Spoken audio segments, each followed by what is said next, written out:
пока. Спасибо, Викторовна. Дорогие друзья, уважаемые коллеги, я чрезвычайно вам признателен за то, что могу участвовать в вашей встрече, в обсуждении таких серьезных и важных проблем. Ну, боюсь, что вряд ли я скажу что-то такое принципиально новое, потому что то, о чем я хотел говорить, о контактах с Министерством образования, поскольку сейчас все проекты в сфере культуры, они, как правило, сопряжены с проектами, которые проводит Министерство образования, священником, это по-разному называется, но факт, что это министерство значительно лучше финансируется, чем Министерство культуры. И это, в общем, совершенно понятно. Мне вот очень понравился лозунг конкурса, который вы проводите будущее проект, который здесь упоминался, будущее костаризного искусства России. Это действительно чрезвычайно важно, чтобы, чтобы молодые мастера приходили в искусство, чтобы ваш богатейший опыт передавался молодежи. Поэтому здесь, мне кажется, все контакты с Министерством образования очень важны и со всех точек зрения. И вот такой, уж извините, сугубо практической, поскольку там, вероятно, более серьезные источники финансирования, чем учреждения культуры. И главное, вот с точки зрения содержательной, потому что действительно это же очень важно, чтобы искусство жило, чтобы приходили новые поколения мастеров. Ну вот об этом мы уже об этом говорили. Я хотел сказать о привлечении организаций, которые занимаются сбытом художественных изделий. Вы тоже об этом говорили, потому что это тоже действительно очень важно. И без этого, конечно, сейчас уже невозможно как-то серьезно строить свою работу. Что касается издательской деятельности, ну, это тоже, безусловно, важный, конечно, очень аспект. Но единственное, что я хочу сказать, что, как правило, издание вот хороших, качественных книг, оно все-таки требует времени. Поэтому это не значит, что этим не нужно заниматься, этим, конечно, нужно заниматься. Но просто, мне кажется, нужно помнить о том, что быстро такая информация, ну, вот, к сожалению, так сказать, не будет создана, не дойдет до своего читателя. Кроме того, сейчас очень маленькие тиражи у всех книг. Я посмотрел тираж книги, изданной Магадацами, в таком отношении, простите, вот, «Костаризное искусство России», 2016 год. Вот его тираж 500 экземпляров. И, увы, это сейчас уже стандартная вещь, когда 300-500 экземпляров большими тиражами книги не издаются. Еще раз хочу сказать, это не значит, что этого не надо делать. Надо делать. Но просто вот помните эти моменты, что это и долго, и небольшой тираж.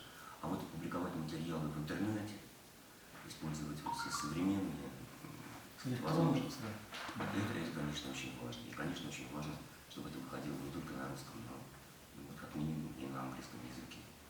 Ну, что еще мне хотелось бы вам сказать? Я, конечно, считаю, что это очень важно, чтобы именно Якутия боролась за право быть вот такой столицей костаризного дела в России. И вот что я, так сказать, со своей стороны хотел бы по этому поводу сказать. Ну, опять приношу извинения, наверняка эта информация вам известна. Почему, мне кажется, выбор Якутии был бы наиболее оптимальным, да, наиболее целесообразным. Дело в том, что, во-первых, все-таки костаризное искусство – это прежде всего искусство коренных народов Сибири. По крайней мере, там оно возникло в далекой древности, там оно сохранялось непрерывно на протяжении всех тех тысячелетий, когда люди жили на территории Сибири. Во-вторых, у якутского костаризного искусства вообще, по-моему, чрезвычайно интересная судьба. С одной стороны, оно имеет очень древние истоки, оно уходит в древний каменный век, и тут вот абсолютно, так сказать, понятно вот ваше стремление создать и вот музей Мамонта, потому что, ну, это, правда, не территория Якутии, но территория, так сказать, соседней с вами Иркутской области, Бурять, Майта, вот эти археологические стоянки на Ангаре, которые, ну, буквально потрясли мир в свое время. Когда были обнаружены изделия, художественные изделия из бивня мамонта, возраст которых, там, по некоторым данным, составляет 12, 18, даже 20 тысяч.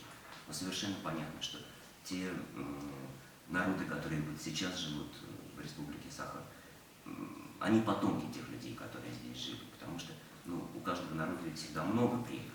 И, разумеется, сам народ Саха, когда там, сотни лет назад он пришел на территорию современной Якутии из байкальских степей, он же, безусловно, смешивался с коренным населением, он воспринимал эти традиции. Мало того, что он принес нес свои традиции, но он воспринял и традиции древнего коренного населения. Поэтому якутское косторезное искусство, с моей точки зрения, можно считать прямой наследницей вот той высокой художественной традиции резьбы по кости, по бивню мамонта, которая существовала на территории Сибири 20 тысяч лет назад.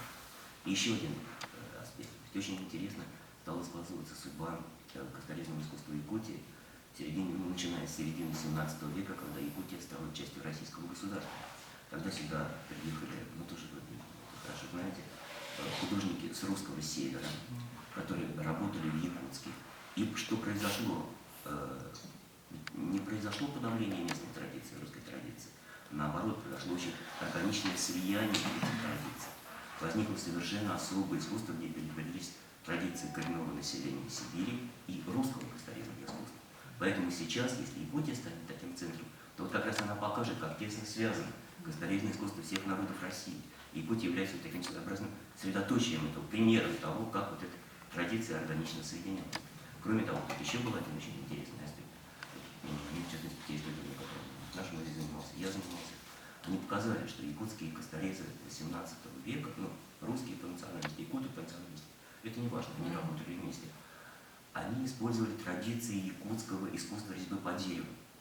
Оно проникало в косторезное искусство, проникали какие-то отдельные образы, проникали какие-то отдельные сюжеты. То есть косторезное искусство Якутии возникло в 17 точнее, когда в 17 веке возник вот этот сплав якутской и русской художественных традиций, эта традиция потом продолжала обогащаться, и именно за счет образов якутского искусства, пришедших уже из других традиционных для Якутии видов художественного творчества. Вот, мне кажется, как-то отразить все эти важные аспекты в тех документах, которые будут вами приниматься, которые, видимо, будут обсуждаться и приниматься на конференции, по-моему, очень важно. Ну и последнее, что я хотел сказать, что, конечно, мне кажется, очень важно быть на федеральный уровень, заручиться поддержкой федеральных властей, вот президентский грант, который мы сейчас получили. Вот это одно из подтверждений того, что все-таки, так сказать, самые высокие власти в нашей стране, они проявляют интерес к косторезному искусству Якутии. Нужно постараться, чтобы этот интерес продолжался и чтобы он тоже выливался, безусловно, в финансовую помощь. Спасибо.